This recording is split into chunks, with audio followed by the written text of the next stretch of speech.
መጽሐፈ መቃብያን ቀዳማዊ ምዕራፍ 25 ስራቸው ጠማማ ነውና ሁሉም በሚያስት በሰይጣንም ስራ ጸንተው የሚኖሩ ናቸውና ሁሉን የሚገዛ እግዚአብሔር ተቆጥቼ በያስዋት ጊዜ ለሰውነታችሁ ወዮላት አለ። የእግዚአብሔርን ስራ ግን አያውቁምና ወደ ኋላቸው መልሰውታልና ሕጌንም ቸል ብለዋልና እኔም በኋላ በፍጻሜ ዘመን እንደ ስራቸው ክፋት መጠን ፍዳውን አመጣባቸዋለሁ። ኃጢአታቸው በእኔ ዘንድ እንደ ተጻፈ ፍርድ በሚፈረድበት ቀን ተበቅዬ አጠፋቸዋለሁ። የምገድል የማድን በመከራ የምገርፍ ይቅር የምል እኔ እግዚአብሔር ነኝና ከስልጣኔ አያመልጡምና እኔ እግዚአብሔር ከአድማስ እስከ አድማስ ምሉ ነኝና ፍጥረቱም ሁሉ በስልጣኔ ተይዟልና በሰማይና በምድር በጥልቅና በባህርም ከስልጣኔ የሚያመልጥ የለም። በምድር በታች ያለ እባብን አዘዋለሁ፣ በባህርም ውስጥ ያለ አሳን አዘዋለሁ፣ በሰማይ ያሉ ወፎችንም አዛቸዋለሁ። በምድረ በዳ ያለ የበረሃ አህያውንም አዘዋለሁ። ከአድማስ ጀምሮ እስከ አድማስ ድረስ የኔ ገንዘብ ነውና በፊቴ ድንቅ ስራን የምሰራ ታምራትን የማደርግ እኔ ነኝና በምድርና በሰማይ ከስልጣኔ የሚያመልጥ የለም። ወዴት ትሄዳለህ? ምንስ ትሰራለህ? የሚለኝ የለም።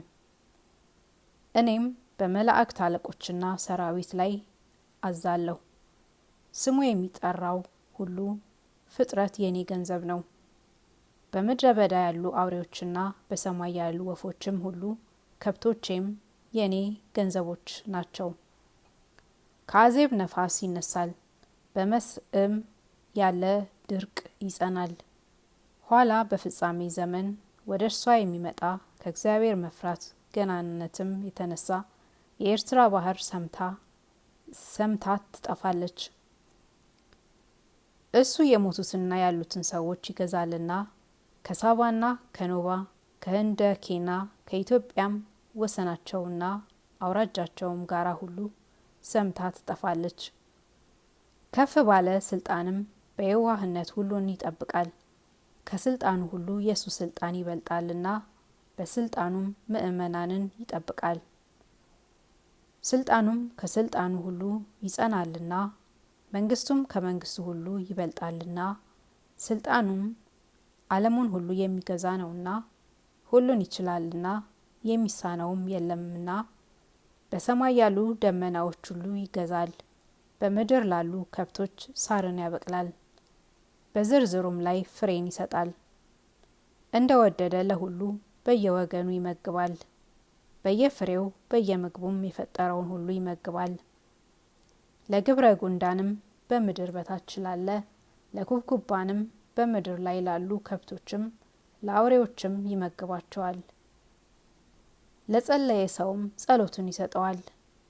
እናት አባቱ የሞቱበት ልጅንና ባልቴቶችንም ልመናቸውን ቸል አይልም። የክፉ ሰዎች አመጻቸው እንደ ጥቅል ነፋስ፣ የበደለኞች ጉባኤያቸውም እንደ ጉም ሽንት ነውና ይልቁንም በየጊዜው ወደ እሱ የሚለምኑ የንጹሐንን ልመና ይቀበላል። ሰውነታቸውም እንደምትበር ወፍ ነውና የብርና የወርቅ የሚሆን የመልካቸውም ደምግባት በዚህ ዓለም ጠፊ ነውና የእግዚአብሔርን ሕግ የዘነጉ ሰዎች መመሪያቸው እንጂ ወርቃቸው አይጠቅማቸውም። ልብሳቸውም ብል ይበላዋል፣ የስንዴውንና የገብሱን ደልብ ፈጽሞ ነቀዝ ይበላዋል። ሁሉም ትናንትና እንዳለ ፈቹ ቀን ያልፋል። ካፍ የወጣ ቃልም እንደማይመለስ የኃጢአተኞች ሰዎች ገንዘብም እንደሱ ነው። ያማረ አናኗራቸውም እንደሚያልፍ ጥላ ነው። የኃጢአተኞች ሰዎች ገንዘባቸው በእግዚአብሔር ፊት እንደ ውሰት ልብስ ነው። ለድሃ እየራሩ ከብረዋልና የጦም አዳሪዎችን እናት አባት የሞቱበት ልጅ ፍርድን ይሰማሉና ደጋግ ሰዎች ግን ቢከብሩ እግዚአብሔር ቸል አይላቸውም። ከቤታቸው ልጆች ቸል ሳይሉ ስደተኛው ለጦም አዳሪው ይሰጡ ዘንድ እግዚአብሔር ከሰጣቸው ልብስ ለተራቆቱ እያለበሱ ያከብረዋልና እግዚአብሔር አይላቸውም። የታመኑ ሰዎችን ፍርድ አያዩም፣ አያደሉም፣ የምንደኞችንም ደሞዝ አያሳድሩም። የእግዚአብሔር ነገር አፉ ሁለት እንደሆነ ሰይፍ ነውና እውነት ነውና የከበረ ነውና በወራቶቻቸውም ቁጥር በሚዛናቸው ልክ በደልን አያደርጉም።